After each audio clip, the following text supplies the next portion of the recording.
یعنی ما تکنولوژی موتور جت داریم؟ بله. بله.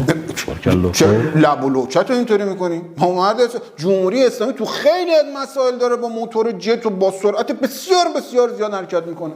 تو دزدی، عرض خدمت شما، اختلاس، رانت، دروغگویی، لات کوچه های خلوت، اصلا با وجود مجری های تلویزیونی مثل شما که اصلا ما دیوار صوتی رو تو پاچه خاری و چاپلوسی هم شکستیم.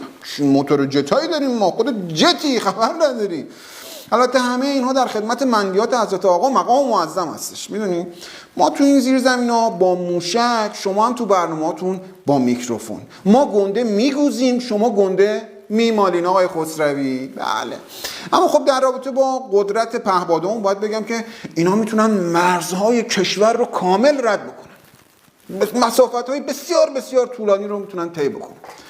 که خب البته بعضی اوقات این برای ما درد سرساز هم شده دیگه. مثلا یه سریاشون تا از مرز خارج شدن رفتن کشورهای دیگه پناهنده شدن، دیگه هم برنگشتن، الان بچه دارم شدن، زمین خریدن، خونه خریدن، کار میکنن.